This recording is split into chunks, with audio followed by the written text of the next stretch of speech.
Hi, it's me, Ellen Whitehurst, Better Living Expert, and for today, your Saturn Shui Astrologist.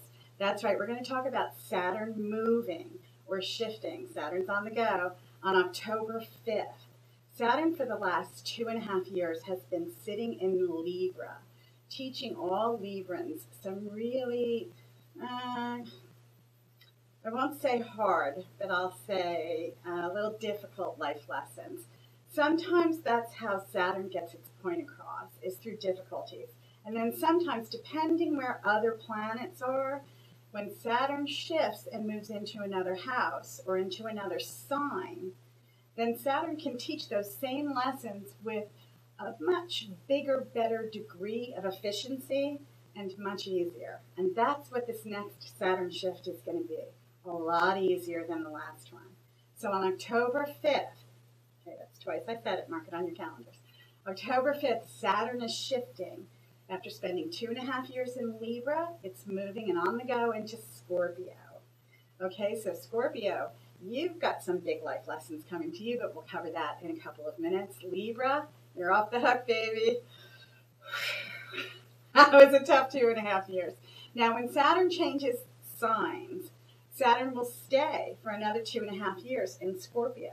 And what it does is exactly what I just said. It will teach each one of us life lessons, lessons that will be life-altering and that we won't forget for a long time. And it teaches them at a soul level. So when Saturn's hanging around, wherever it is, whatever house Saturn shifts into for you, which we're, again, going to go over in a couple of seconds, that's where you're going to start to attract people, places, things, experiences to you to help you embrace and imbibe your soul lesson.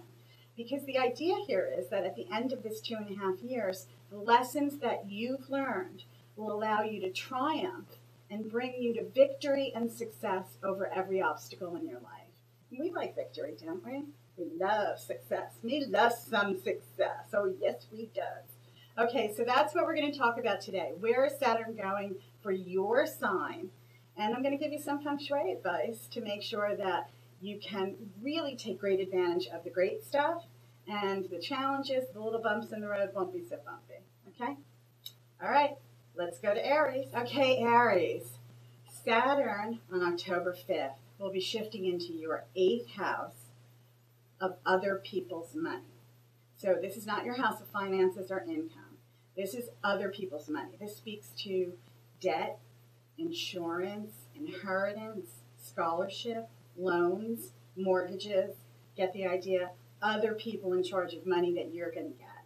Now, here's the great news of Saturn shifting into this house for you, is that no matter where your financial picture is now, no matter what that looks like at the moment, Saturn's going to shift it.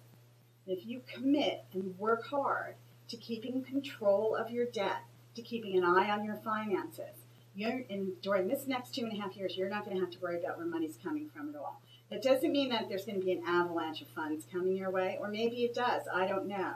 It depends on how committed you are, how dedicated you are to making sure that you can start to push past patterns that are fear-based around your finances out of your life and embrace these new lessons you're about to learn.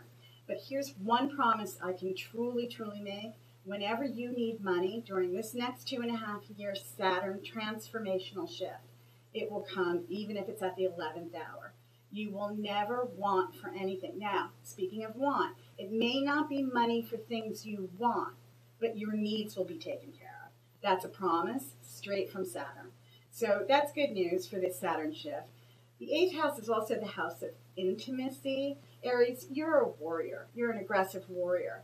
So you need to just soften up a little bit and open up a lot, because this next 2.5 years is going to bring you opportunities to explore emotional depths that will bring you real, true love and happiness.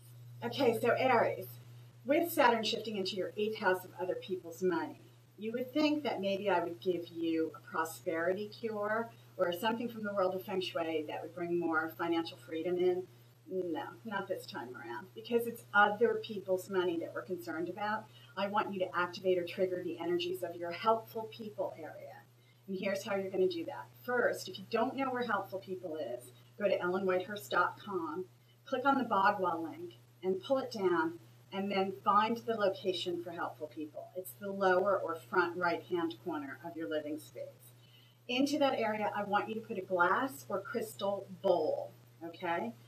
What I want you to do is anytime anything financial comes up, if you need a loan, if you're going for a mortgage, if you're seeing a financial advisor, a loan officer, if you're due for an inheritance, anything that has to do with other people's money, I want you to write their name in red ink on white paper, fold it up, and put it in the bowl.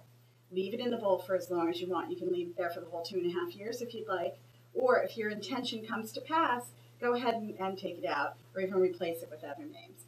Don't ever, though, have more than 5 names in that bowl at any one time. If things are getting close, meaning if you're getting a little nervous about money or if you're about to seal a deal, either way, make sure that you go over and just refresh that cure. Either wave some incense over it or ring a bell around it or even play music around it just to give it that little extra added oomph. Okay, Aries, happy Saturn shifting.